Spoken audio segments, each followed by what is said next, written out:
Hello friends, आपल्या सर्वांची आवडती मालिका लपंडाव या मालिकेच्या आजच्या शनिवार 13 जूनच्या एपिसोडमध्ये एकानंतर एक जबरदस्त ट्विस्ट आले आहेत. मग नेमकं घडलंय तरी काय?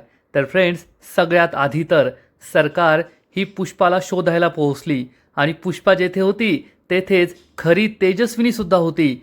सरकारला संशय आला की येथे कुणीतरी आहे आणि सरकार ही तेजस्विनीच्या दिशेने जात होती. तेजस्विनी लपून बसलेली होती आणि सरकार ही तेजस्विनी जवळ जाणार. मग सरकार आणि तेजस्विनीची भेट झाली का? सरकारला समजलं का ज्या तेजस्विनीला तिने खोल दरीत ढकलून दिलं होतं ती तेजस्विनी जिवंत आहे, सुखरूप आहे? हे जाणून घेण्यासाठी तुम्हाला हा व्हिडिओ शेवटपर्यंत पाहावा लागेल.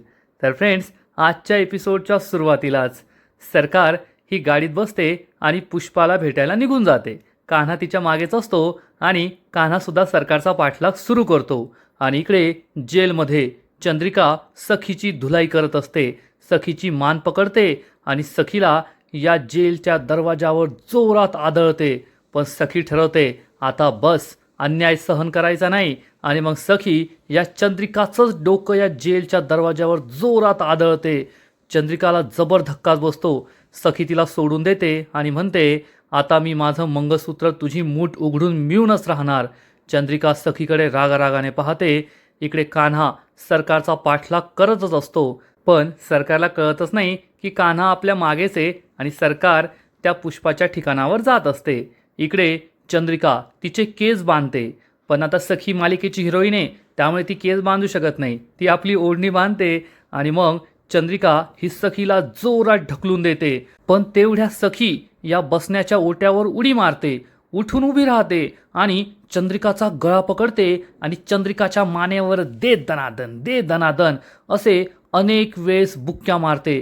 त्यामुळे चंद्रिकाला खूप त्रास होतो आणि चंद्रिका ही जमिनीवर पडते आणि सखीचं एक वेगळंच रूप आपल्या समोर येतं. फ्रेंड्स, हा सीन खरंच खूप धमाकेदार आहे. एवढ्याशा सखीला चंद्रिकासारख्या महाकाय गुन्हेगाराला मारताना पाहून तुम्ही सुद्धा नक्कीच तोंडात बोट घालाल. सखी ही चंद्रिकाजवळ येते. चंद्रिका खाली पडलेली असते आणि मग सखी तिचं डोकं पकडते, तिचे केस पकडते आणि तिचं डोकं या बसण्याच्या ओट्यावर जोरात मारते. परत परत परत परत अनेक वेळेस तिचं डोकं या बसण्याच्या ओट्यावर आदळते. त्यामुळे चंद्रिका ही बेशुद्ध होऊन खाली पडते आणि मग सखी तिची मूठ उघडून आपलं मंगळसूत्र हातात घेते. तिला खूप बरं वाटतं की शेवटी तिने तिचं मंगळसूत्र परत मिळवलंच. फ्रेंड्स, हा सीन खरंच खूप धमाकेदार आहे. कधीकधी तो तुम्हाला कॉमेडीसुद्धा वाटू शकतो. पण सखीने चंद्रिकाची जी धुलाई केली आहे ना ते पाहून खरंच खूप भारी वाटलं. आणि इकडे सरकार ही त्या कन्स्ट्रक्शन साईटवर पोहोचते जेथे ही पुष्पा लपून बसलेली असते. सरकार गाडीतून खाली उतरते आणि तिला आठवतं की चंद्रिकाने अंडरग्राऊंड होण्याआधी तिला हाच पत्ता सांगितला होता. आणि कान्हा हा सरकारच्या गाडी मागेच उभा असतो. पण सरकारला काही मागेवरून पाहायचं नाही त्यामुळे सरकार या कन्स्ट्रक्शन साईटमध्ये जाते. कान्हा तिच्या मागे मागे जातो आणि मग इकडे या कन्स्ट्रक्शन साईटमध्ये चक्क खरी तेजस्विनी असते. ही पुष्पा असते. पण खरी तेजस्विनी या पुष्पाचे पाय दाबत असते. सरकार या दरवाजाजवळ येते आणि दरवाजा वाजवते. पुष्पा म्हणते ऐकून आलं का? जा दार उघड. तेजस्विनी उभी राहते आणि दार उघडायला जात असते. म्हणजे आता तेजस्विनी सरकारसाठी दार उघडणार आहे. आणि जर तेजस्विनीने दार उघडलं आणि या दोघींनी एकमेकींना पाहिलं तर काय मोठा धमाका होईल याचा विचारच केलेला बरा. आणि तेजस्विनी दार उघडायला जाणार इतक्या सरकार ओरडते पुष्पा. आणि हे आवाज ऐकताच तेजस्विनीला जेवढा मोठा धक्का बसतो तेवढाच मोठा धक्का पुष्पाला सुद्धा बसतो. तेजस्विनी आवाज ओळखते. हा तर मनस्विनीचा आवाज आहे, सरकारचा आवाज आहे. तेजस्विनी खूप घाबरते. पुष्पासुद्धा घाबरते. अरे देवा, सरकार येथे? आणि सरकार जोरात ओरडते पुष्पा दार उघड, मी सरकार, लवकर दार उघड. तेजस्विनी खूप घाबरते. सरकार येथे? मला शोधायला तर आली नाही ना? मी जिवंत आहे हे तिला कळलं तर नाही ना? अशी भीती तेजस्विनीला वाटत असते. पुष्पासुद्धा खूप घाबरते की सरकार येथे कशी आली. पुष्पा ही तेजस्विनी जवळ येते आणि म्हणते जा आतमध्ये जाऊन लप. पण तेजस्विनी हादरून गेलेली असते. तेथेच उभी राहते.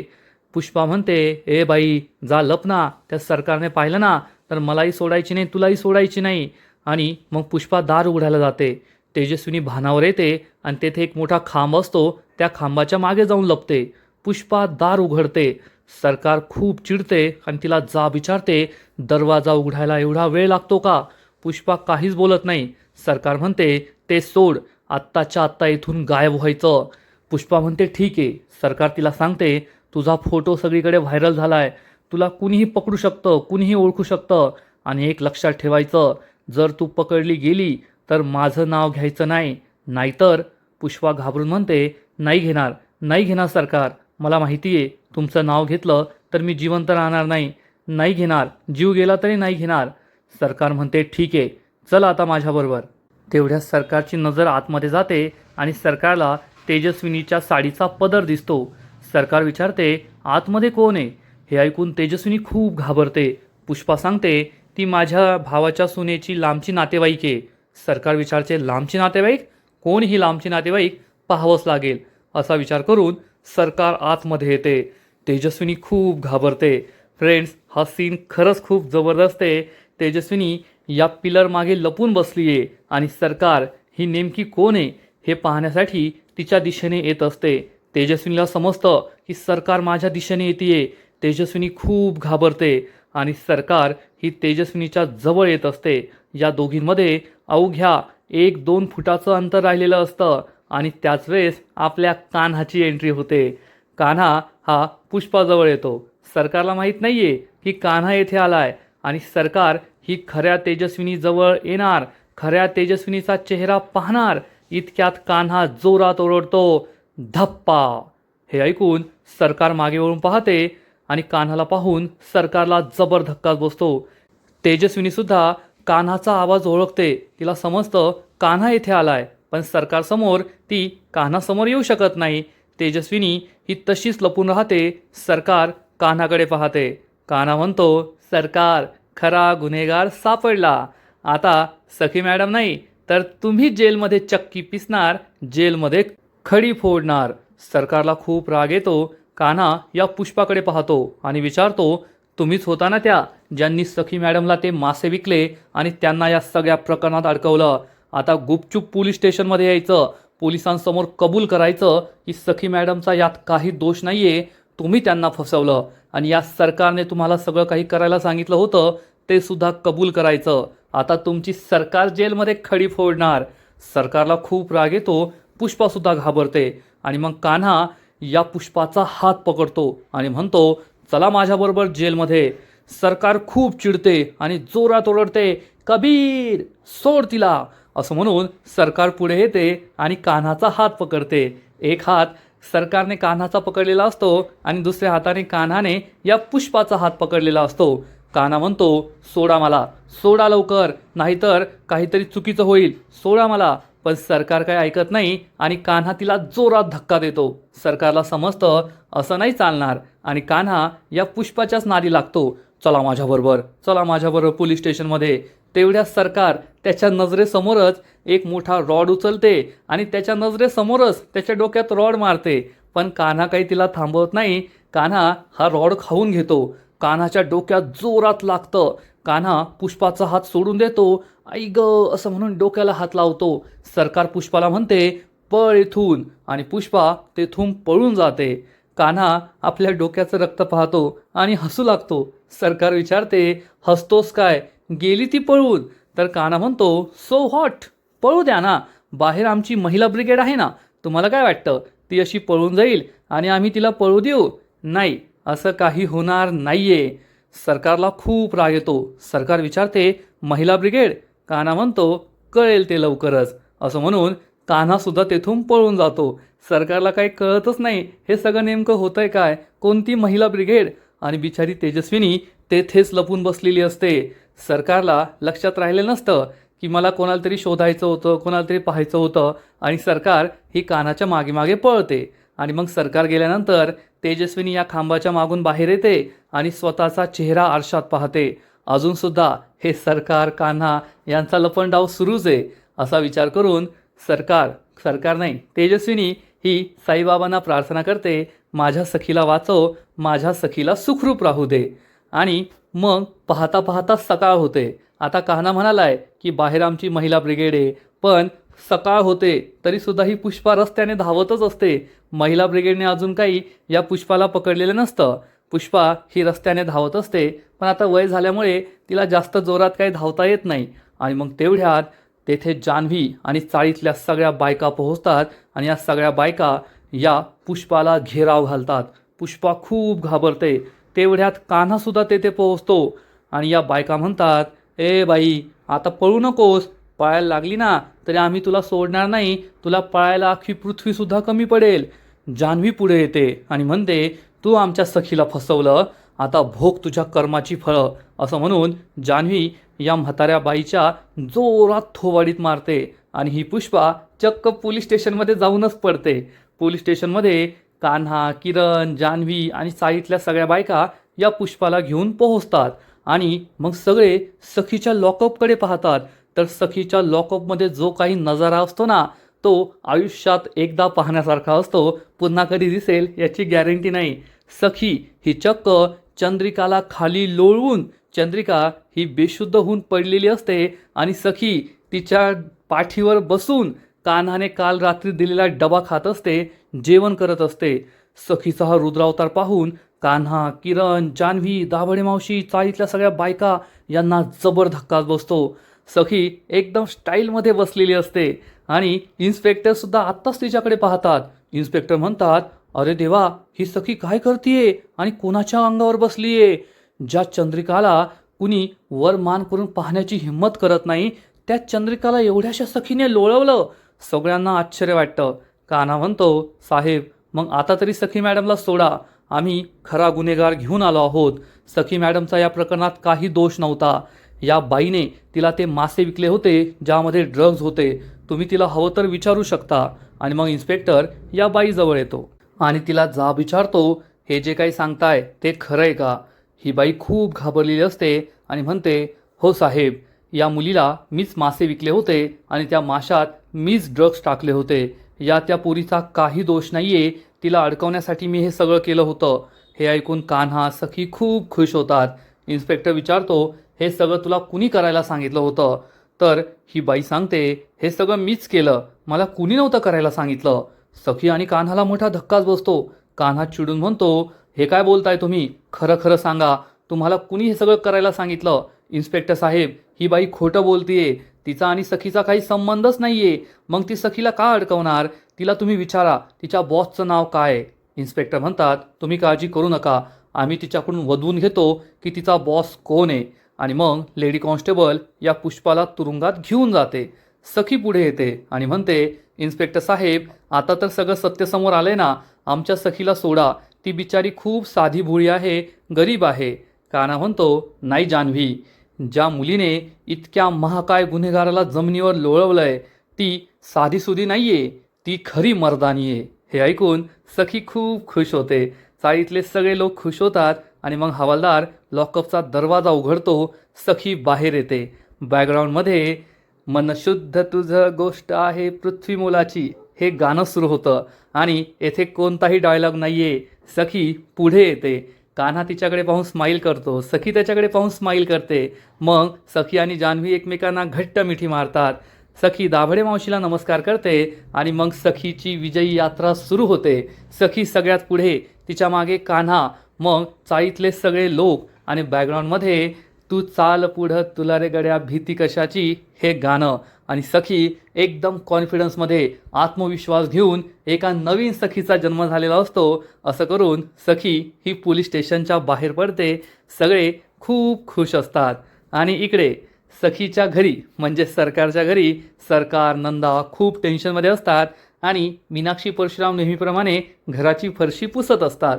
तेवढ्यात गौतम तेथे येतो आणि टी व्ही सुरू करतो. तर टी व्हीवर बातमी सुरू असते, सखी कामत निर्दोष, खऱ्या गुन्हेगाराला अटक, सखीला अडकवण्याचा प्रयत्न केला गेला होता.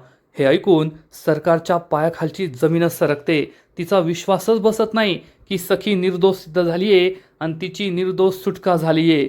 सरकारला खूप राग येतो. तर परशुराम, मीनाक्षी, गौतम सगळे खुश होतात. नंदाच्या चेहऱ्यावर सुद्धा 12 वाजतात. आणि मग गौतम टी व्ही बंद करतो आणि सरकारला डिवचतो. काय मग मनस्विनी, तुला ती म्हण माहीत नाही आहे वाटतं, दुसऱ्यांसाठी खड्डा खणला की स्वतःच आपण त्या खड्ड्यात जाऊन पडतो आणि तुझं सुद्धा तेच झालंय.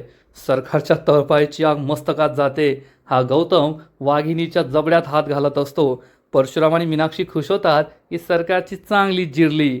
नंदा घाबरलेली असते. गौतम म्हणतो, तू सखीला त्या जेलमध्ये टाकलं. तुला असं वाटलं सखी त्या जेलाच्या आगीत जळून खाक होईल, पण सखी पोलाद आहे पोलाद.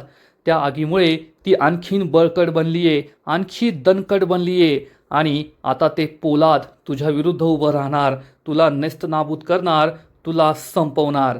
तू हरलीयेस मनस्विनी, तू हरलीये. सॉरी, थोडं नॉर्मल झालं ना. तिने तुला आपटवलंय, तोंडावर आपटवलंय, एवढं लक्षात ठेव. सरकारने इतक्या दिवस गौतमवर हात उचलले नसतो, पण आता सरकारचा नाईलाज होतो. हा लई बोलतोय, याला हाणलाच पाहिजे असा विचार करून सरकार या गौतमच्या सनसनीत मुस्काटात मारते. परशुराम, मीनाक्षी सगळे खूप घाबरतात. सरकारला असं वाटतं आता हा गप्प बसेल, पण गौतम सरकारला हात न लावता तिच्या कानफडात मारतो, ते सुद्धा फक्त आपल्या शब्दांनी. गौतम म्हणतो, नाही नाही नाही जमलं. आज तू माझ्या कानफडीत मारली, पण ती पावर नव्हती, ती मजा नव्हती. मनस्विनी, तुला खरं सांगू का, आता तुझ्यात ती ताकद राहिलेली नाही आहे. आणि आज मला तुझी कानफडीत खाऊन खूप भारी वाटलं, कारण ही तुझ्या पराभवाची चपराक होती जी माझ्या गालावर बसली, ज्यामुळे माझ्या हृदयाला थंडावा मिळाला आहे. हे ऐकून सरकारला जबर धक्काच बसतो. गौतम म्हणतो, इकडे ये. सरकार त्याच्याकडे रागारागाने पाहते. गौतम म्हणतो, नाही का, सांभाळून राहा असं म्हणून गौतम तेथून निघून जातो. सरकारला खूप राग येतो. ती मीनाक्षी परशुरामकडे रागारागाने पाहते. हे तेथून पळून जातात. आणि मग नंदा म्हणते, एड्यांची जत्रा मेली, मला कळतच नाहीये, तू गौतमला मारलं की गौतमने तुला मारलं. पण एवढं नक्की झालंय, त्या सखीने तुझा डाव फसवलाय. सखी जिंकलीये, तू हरलीये.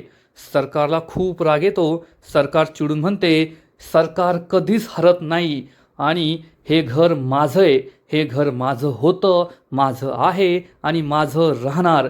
ही सगळी प्रॉपर्टी माझ्या नावावर आहे आणि माझ्या प्रॉपर्टीमध्ये कोणाला येऊ द्यायचं, कोणाला नाही येऊ द्यायचं हे मी ठरवणार. ती सखी या घरात परत कधीच येऊ शकत नाही. मी तिला या घरात परत कधीच येऊ देणार नाही. सरकार असा ठाम निर्धार करते. थोड्या वेळानंतर सरकार तिच्या रूममध्ये निवांत खुर्चीवर झोपलेली असते आणि तेवढ्यात नंदा तेथे येते आणि विचारते, तू अशीच हातावर हात धरून बसणार आहे का, निवांत झोपलेली? अगं तू येथे झोपली आहे आणि तेथे त्या सखीने माझी झोप उडवली आहे. तर सरकार म्हणते, ती सखी जिंकली नाहीये. ती रडूबाई कसली जिंकते? ती रडूबाई जिंकली आहे त्या कबीरच्या सपोर्टमुळे. तो कबीर तिच्या पाठीशी खंबीरपणे उभा आहे म्हणून ती जिंकली आहे. त्या रडूबाईला नोकरी मिळत नव्हती. मुंबईतील कोणतंच कॉर्पोरेट ऑफिस तिला नोकरी देत नव्हतं. त्या कबीरने तिला नोकरी दिली. ती सखी जेलमध्ये रडत बसली असती, आयुष्यभर तेथेच सडली असती. पण त्या कबीरने पुष्पाला शोधून काढलं म्हणून ती जेलच्या बाहेर पडली. कबीरशिवाय सखी काहीच नाहीये. तर नंदा म्हणते, हा तुझा गैरसमज आहे, कारण तू सखीचे पंख छाटले. सखीने आकाशात उंच भरारी घेतली. तू सखीचे पाय तोडले तर तिने पर्वताचं शिखर गाठलं. तू सखीची जीभ छाटली तर ती आणखीनच जास्त बडबड करायला लागली. तू सखीला जितकं मागं खेचण्याचा प्रयत्न करते ना, तेवढी सखी पुढे जातीये, सखी जिंकतीये. सरकार म्हणते, तुला एकदा सांगितलेलं कळत नाही का, सखीमध्ये काहीच ताकद नाहीये. मी तिला चांगलीच ओळखते. तिच्यात कधी एवढी हिंमत नव्हती, नाहीये आणि राहणार नाही. ती फक्त त्या कबीर किर्लोस्करच्या जीवावर उड्या मारतीये. जोपर्यंत तो कबीर किर्लोस्कर तिच्या पाठीशी खंबीरपणे उभा आहे ना, तोपर्यंतच ती हा माज दाखवणार. पण मी तिचा हा माज लवकरच उतरवणार. तर सरकारला नंदा सांगते, तुला मी सुद्धा सांगितलंय, हा तुझा गैरसमज आहे. सखी ही कधीच हार मानत नाही. मला मान्य आहे की तिला नोकरी कबीर किर्लोस्करने दिली, पण त्या नोकरीच्या इंटरव्ह्यूसाठी सखी तेथे पोहोचली होती. तू सखीला नोकरी मिळू दिली नाही, मग एखादी पोरगी रडत बसली असती की मला नोकरी मिळत नाही, आता माझं काही खरं नाही. असे किती लोक रडत बसतात, पण सखीने हार मानली नाही. ती प्रयत्न करत राहिली. तिने इंटरव्ह्यू दिला, त्या कान्हाच्या कंपनीत गेली आणि मग तिला नोकरी मिळाली. सखीने हार कधीच मानली नव्हती. त्यानंतर ती जेलमध्ये होती. कबीरने तिला सोडवलं, त्या पुष्पाला शोधून काढलं. पण जेलमध्ये असताना सुद्धा तू सखीला संपवण्याचा प्रयत्न केला. काय तुझी ती चंद्रिका का फंद्रिकाला तिथे पाठवलं आणि चंद्रिकाला सांगितलं सखीला संपवायला. पण एवढीशी ती सखी तिने त्या चंद्रिकालाच लोळवलं. तिने चंद्रिकाला नाही तुला लोळवलं, एवढं लक्षात ठेव. मग कोण जिंकलं? सखी जिंकली. हा तुझा गैरसमज आहे की सखी ही फक्त त्या कबीरच्या जीवावर उडतीये. पण सखी फक्त कबीरच्या जीवावर उडत नाही, तर सखी ही स्वतःसुद्धा आता खूप मोठी झाली आहे. ती दिसते एवढीशी, पण तुझ्या विरुद्ध लढून लढून तिच्यात एक वेगळीच ताकद निर्माण झाली आहे. आणि आता तिच्या विरुद्ध लढणं, तिचा सामना करणं हे तुला शक्य नाही आहे, एवढं लक्षात ठेव. सरकार म्हणते हा तुझा गैरसमज आहे. कारण तू सखीला आत्ता काही दिवसांपूर्वी ओळखायला लागली आहे, भेटली आहेस. मी सखीला मागील 12 वर्षांपासून ओळखते. तिला नेहमी कोणाची तरी साथ हवी असते, नेहमी कोणाचा तरी आधार हवा असतो. जेव्हा तिला एखाद्याचा आधार असतो ना, तेव्हाच ती डोळे वटारते. नाहीतर मांजरीसारखी डोळे बंद करून शांत बसते. ती भेकड आहे, भेकड. सखी नाही, भेकड ससा आहे ती. तर नंदा म्हणते हा तुझा गैरसमज आहे. कारण ती तिच्या बापासारखी, राघव कामतसारखी चिवट आहे, एकदम चिवट. कोणतीच गोष्ट लवकर सोडत नाही, एवढं लक्षात ठेव. हे ऐकून सरकारला मोठा धक्काच बसतो. सरकार विचारते तुला राघव कसा माहीत? तू तर राघवला कधी भेटलीच नाही. मग राघव चिवट होता की कसा होता हे तुला कसं माहीत? हे ऐकून नंदाला जबर धक्काच बसतो. नंदा घाबरते की आता या प्रश्नाचं उत्तर काय द्यायचं, आणि सरकार तिच्याकडे आश्चर्याने पाहते. फ्रेंड्स, हा सुद्धा खूप मोठा खुलासा आहे. नंदा राघवबद्दल बोलली आहे. आपण सगळे हेच मानतो की राघव कामतचा मृत्यू 12 वर्षांपूर्वी झालाय. राघव कामत आता या जगात नाहीये. पण कदाचित हाच या मालिकेतला सगळ्यात मोठा ट्विस्ट असेल जो येणाऱ्या काही काळात येईल. राघव कामत कदाचित जिवंत असू शकतो. राघव कामत मेलेला नाहीये. आपल्या सगळ्यांना माहिती आहे की सरकारने माथेरानमध्ये राघव कामतला दरीतून ढकलून दिलं होतं. राघव या दरीत पडला आणि मेला असा सगळ्यांचा समज आहे. पण जशी तेजस्विनी एवढ्या खोल दरीत पडून जिवंत राहू शकते, तसाच राघवसुद्धा जिवंत असू शकतो. मग 12 वर्षे राघव कुठे आहे आणि नंदाला त्याच्याबद्दल कसं माहीत? हाच या मालिकेतला सगळ्यात मोठा ट्विस्ट असेल असं वाटतंय. आणि सरकार ही नंदाकडे आश्चर्याने पाहत असते की तुला राघवबद्दल कसं माहीत? पण नंदा काही उत्तर देत नाही आणि आजचा एपिसोड येथेच संपतो. आता नंदा आणि राघवचा काय संबंध? राघव आणि नंदा हे दोघे एकत्र राहतात का? राघवबद्दल नंदाला माहिती आहे का? या सगळ्या प्रश्नांची उत्तरं आपल्याला येणाऱ्या काही एपिसोडमध्ये मिळतीलच. फ्रेंड्स, लपंडाव या मालिकेचा आजचा एपिसोड खरंच खूप भारी होता, खूप इंटरेस्टिंग होता. सखीने जशी त्या चंद्रिकाची धुलाई केली ते पाहून खूप आश्चर्य वाटलं. पण तेवढंच भारीसुद्धा वाटलं की सखी आता स्ट्रॉंग झाली आहे. जी सखी मुळमुळीत होती, फक्त माझ्या आईने मला मुलगी असं हाक मारावं किंवा मी तिला आई अशी हाक मारावी यासाठी जी मुलगी, जी सखी रडायची, त्या सखीने चंद्रिकासारख्या पहिलवान बाईला जेलमध्ये लोळवलं. हे पाहून खरंच भारी वाटलं. सखीचा कॉन्फिडन्स आता वेगळ्याच लेव्हलवर आहे. पण त्यापेक्षा मोठा ट्विस्ट म्हणजे तेजस्विनी आणि सरकार या दोघी एकमेकींच्या खूप जवळ होत्या. त्या दोघींची भेट होता होता राहिली आहे. आणि जर सरकार ही तेजस्विनीच्या समोर आली असती, तेजस्विनी कान्हाच्या समोर आली असती, तर संपूर्ण मालिकाच बदलून गेली असती, एवढं मात्र खरं. पण आज ना उद्या तेजस्विनी सगळ्यांच्या समोर येईलच, हे सुद्धा खरं आहे. तर फ्रेंड्स, लपंडाव मालिकेचा आजचा एपिसोड तर भारी होता, पण पुढील एपिसोड आणखीन भारी असणारे, आणखीन मोठा धमाकेदार ट्विस्ट येणारे. मग नेमकं घडणार तरी काय?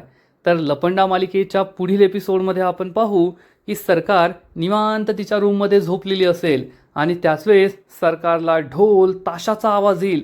हा ढोल ताशा सरकारच्या बंगल्याबाहेर वाजत असणार. त्याचा आवाज एवढा मोठा असेल की सरकारची झोप मोड होणार. सरकार झोपेतून जागी होईल. सकाळी सकाळी ढोल ताशे कोण वाजवतंय हेच सरकारला कळणार नाही. आणि मग सरकार ही रागारागाने आपल्या घराबाहेर येईल. तेव्हा तिला दिसेल की अनेक माणसं ढोल वाजवताय, ताशा वाजवताय, जोरजोरात आवाज करताय. सरकार खूप चिडेल आणि या माणसांना थांबून म्हणणार, तुमची हिंमत कशी झाली येथे ढोल वाजवण्याची? कुणी सांगितलंय तुम्हाला? आणि मग त्याच वेळेस सखी तेथे येईल. सखीने ही सगळी अरेंजमेंट केलेली असेल आणि सखीचा अवतारच काहीतरी वेगळा असेल. सखीने फेटा घातलेला असेल, साडी नेसलेली असेल, डोळ्यावर गॉगल, नाकात नथ आणि सखीचा लुक हा अस्सल महाराष्ट्रीयन असणार. सखी म्हणेल, तमाशा तर आत्ता सुरू झालाय, सरकार पाडण्याचा तमाशा. सखी ही सरकार समोर येणार. सखीचा लुक पाहून सरकारला सुद्धा आश्चर्य वाटेल आणि सखी सरकारला म्हणेल, अहो आता मी या घरात परत आलीये हे सरकार पाडण्यासाठी. कामतांची खरी वारसदार, राघव कामतची खरी मुलगी, राघव कामतची या संपत्तीची खरी वारसदार सखी कामत. आता मी हे सरकार पाडणार आणि बेबी सरकार उभं राहणार. म्हणजे सखीला सुद्धा हे नाव आवडतंय. सखी ही सरकारला समोरासमोर चॅलेंज करेल की आता मी तुमचं सरकार पाडणार आहे आणि हे बेबी सरकार या घरावर, या कामत एम्पायरवर राज्य करणार. सरकारला वाटेल नेहमीचा काहीतरी तमाशा. सरकार तिच्याकडे रागारागाने पाहिल तर सखी उत्तर देईल, आणि गैरसमज करून घेऊ नका, यावेळेस हे सरकार पाडण्यासाठी मी मागून पाठिंबा नाही घेणार आहे, पडद्यामागून, तर पाठिंबा मी माझ्या सोबत घेऊन आली आहे, असं म्हणून सखी जोरात शिट्टी वाजवणार. आणि मग एंट्री होणार आपल्या कान्हाची. कान्हा हा त्याच्या बुलेटवर असेल आणि मागे उभा असणार किरण. किरण चक्क हातात छत्री घेऊन उभा असेल. कान्हाचा लुकसुद्धा एकदम रॉयल असणार. त्याची बुलेटवरची एंट्री एकदम भारी असेल. हे पाहून सरकारला जबर धक्काच बसणार. कान्हा हा सरकारजवळ येऊन गाडी थांबवेल आणि बुलेटवरून खाली उतरणार, सखीच्या शेजारी येऊन उभा राहील. मग सखी कान्हाच्या खांद्यावर हात ठेवणार आणि म्हणेल, आता सखीला साथ आहे कबीरची, आणि हे दोघे मिळून सरकारचं सरकार कायमचं पाडणार, बर्बाद करणार. सरकारला जबर धक्काच बसेल. सरकारला कळणार की आता सखी आणि कान्हा एकत्र आले आहेत म्हणजे आपलं काही खरं नाही. मग हे सगळं नेमकं आहे तरी काय? सखी आणि कान्हा असा एकदम रॉयल लुक करून ढोल ताशाचा गजर करत सरकारच्या बंगल्यावर का आले आहेत? तर कदाचित सखी आणि कान्हा हे सरकारच्या बंगल्यावर राहायला आले आहेत, पण सगळी प्रॉपर्टी तर सरकारच्या नावावर आहे. त्यामुळे सरकार सखीला या बंगल्यात राहू देणार नाही, तिला नक्कीच हाकलून लावेल. पण मग सखीचा नेमका प्लॅन काय? फक्त सरकारला डिवसण्यासाठी, तिला चिडवण्यासाठी, की सरकार काहीतरी चिडेल आणि मग रागाच्या भरात एखादी चूक करेल, जी चूक आपल्याला फायदेशीर ठरेल, या विचाराने तर सखी आणि कान्हाने हे केलं नाही ना. हे सगळं पाहणं खूप इंटरेस्टिंग आहे. पण सखी आणि कान्हाचा हा रॉयल लूक, त्यांचा अंदाज पाहायला खूप मजा येईल. सरकारच्या चेहऱ्यावर जे 12 वाजणार आहे ना, ते पाहायला मजा येईल, यात शंका नाही. तर फ्रेंड्स, तुम्हालासुद्धा हा एपिसोड पाहायला आवडेल ना? नक्कीच कमेंट करून सांगा. आणि लपंडाव मालिकेचे असेच नवीन नवीन एपिसोड, नवीन नवीन अपडेट सर्वात आधी पाहण्यासाठी व्हिडिओला लाईक करा, शेअर करा, चॅनलला सबस्क्राईब करून बेल आयकॉनवर क्लिक करा. म्हणजे लपंडाव मालिकेचे नवीन नवीन एपिसोड तुम्हाला सर्वात आधी पाहायला मिळतील. खूप खूप खूप धन्यवाद.